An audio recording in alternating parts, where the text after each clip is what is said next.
What kind of, I'm wondering too, what kind of advice would you give artists about what they ought to do in order to, from your experience, how they how they ought to choose their materials and how they ought to work in order to, maximize the life of their paintings. Yeah, I found one of the biggest things is just the prepping of your canvas and of course, like with you guys using proper bars and supports for your canvas, and then proper techniques in painting, as far as layering your layers and making sure you have a really good ground level for your painting itself, you know. Yeah. And I found too that some of the more costly supplies, you go cheap and you end up with cheap Yeah. sometimes.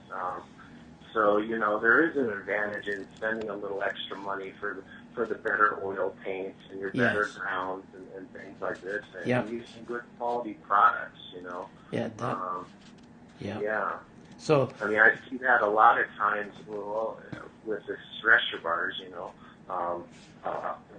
some of the older paintings, and you have somebody that makes bars that aren't adjustable, Yes. and over the life of a canvas, you're always going to have that expanding and contracting. And with the proper stretcher bars, you can adjust that over time. But with like a homemade bar where there's no adjustments, that can be a problem. Yes. For sure. Canvas becomes loose, and there's no way to really tighten it back up. Yeah. I saw a painting by one of Canada's famous older painters. It had been. It wasn't a very big painting. It was maybe 2 feet by 2.5 feet or something. But it had been.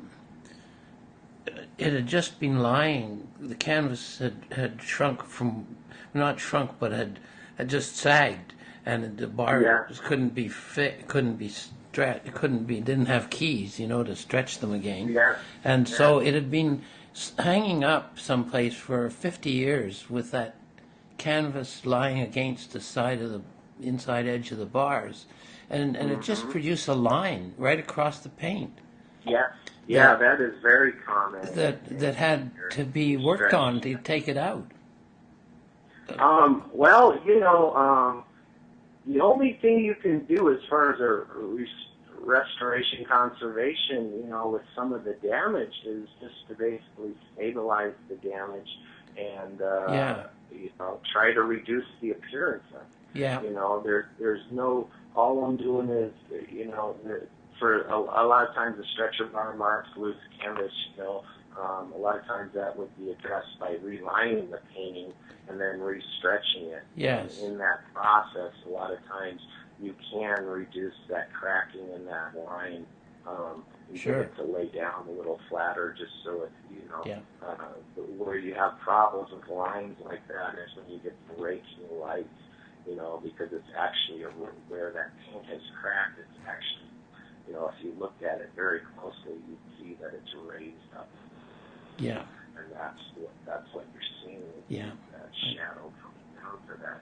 I get it. So a lot of times, the only thing to do is to reline it and flatten it out, and then you can get that appearance to look a lot nicer once you get it. But that that can be a pretty big expense also. Of course. Yeah. That's the one thing with restoration.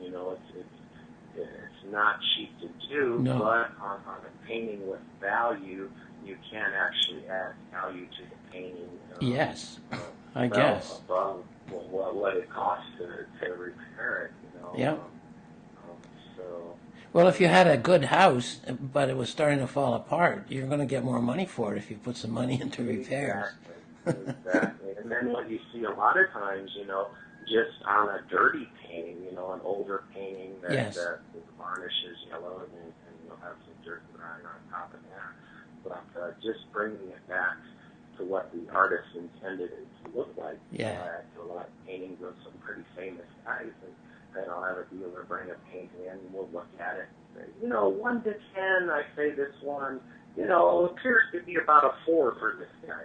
then you clean it and see exactly what he has on there, and all of a sudden, oh, that was an 8. This is what he actually meant it to look like. You got a 6 or an 8 instead of a 4.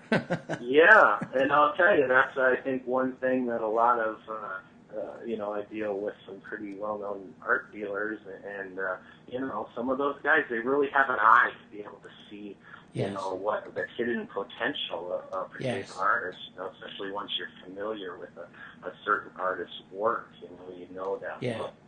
And, it's That must be exciting to see that happening.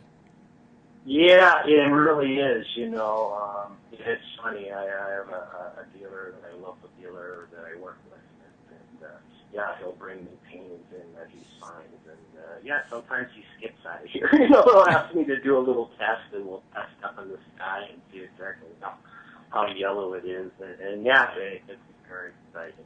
That's good. You think you have a little sleeper here, and then remove all the dirt and grime and yellow varnish and bring it back to what the artist intended it to look like. And Wow. It turns out being a much, much nicer painting than you ever realized, just because you were never really seeing it at its full potential. Sure. So it's really neat. Really neat. That's great.